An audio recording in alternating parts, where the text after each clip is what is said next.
Canberra, Australia, AP, Australia's Prime Minister conceded defeat after an election Saturday that could deliver a minority government.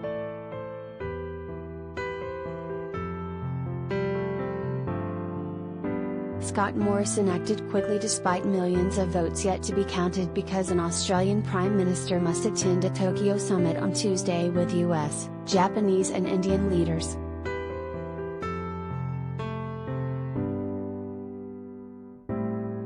I believe it's very important that this country has certainty.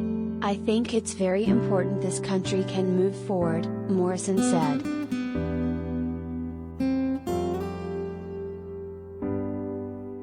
And particularly over the course of this week with the important meetings that are being held, I think it's vitally important there's a very clear understanding about the government of this country, he added.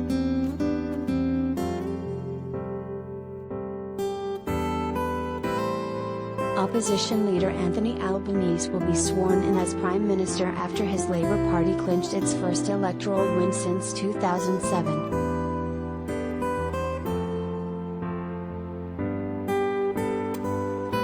Labour has promised more financial assistance and a robust social safety net as Australia grapples with the highest inflation since 2001 and soaring housing prices.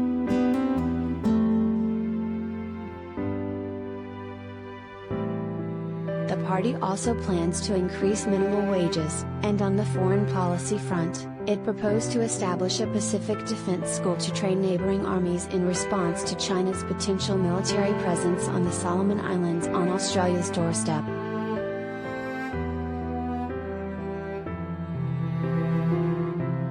It also wants to tackle climate change with a more ambitious 43% reduction in greenhouse gas emissions by 2050.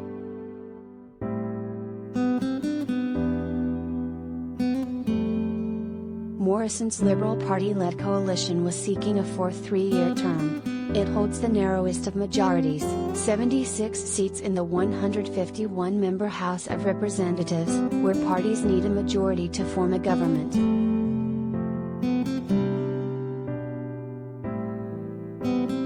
In early counting on Saturday, the coalition was on track to win 38 seats, Labour 71, 7 were unaligned lawmakers and 23 were too close to call.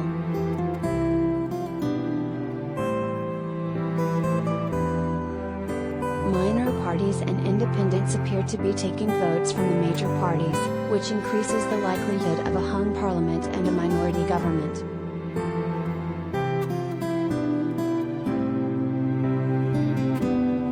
Australia's most recent hung parliaments were from 2010-13, and during World War II.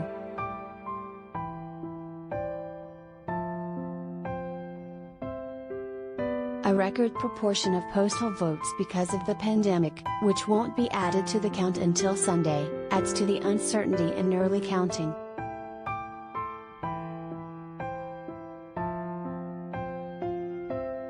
As well as campaigning against Labour, Morrison's Conservative Liberals fought off a new challenge from so-called Teal independent candidates to key government lawmakers' re-election in party strongholds.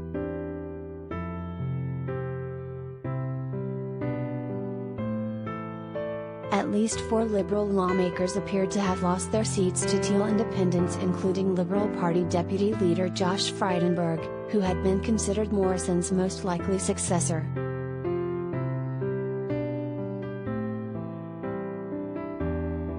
What we have achieved here is extraordinary, Teal candidate and former foreign correspondent Zoe Daniels said in her victory speech. Safe Liberal seat. 2-term incumbent. Independent, she added.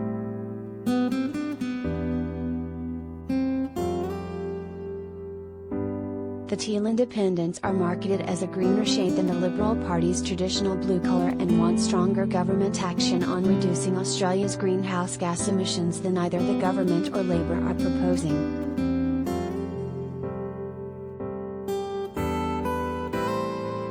The government's Senate leader Simon Birmingham was concerned by big swings toward several Teal candidates.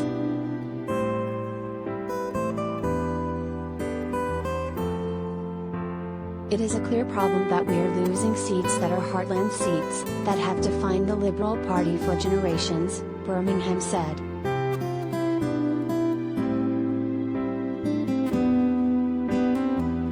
If we lose those seats, it is not certain that we will, but there is clearly a big movement against us and there is clearly a big message in it," Birmingham added.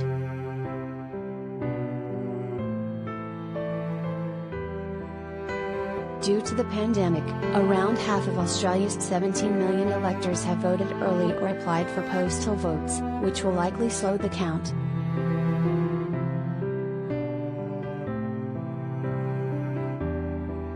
Voting is compulsory for adult citizens and 92% of registered voters cast ballots at the last election.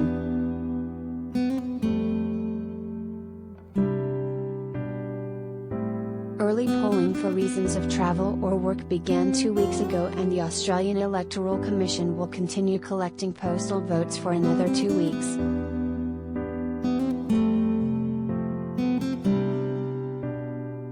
The government changed regulations on Friday to enable people recently infected with COVID-19 to vote over the phone.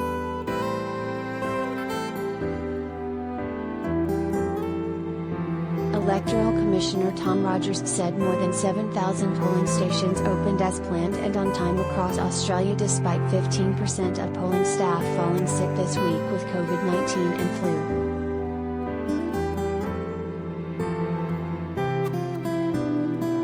Albanese said he had thought Morrison would have called the election last weekend because Australia's Prime Minister is expected at a Tokyo summit on Tuesday with US President Joe Biden, Japanese Prime Minister Fumio Kishida, and Indian Prime Minister Narendra Modi.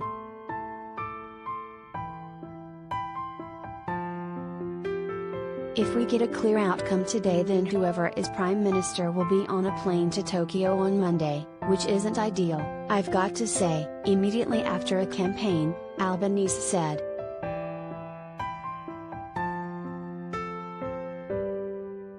Analysts have said that Morrison left the election until the latest date available to him to give himself more time to reduce Labour's lead in opinion polls.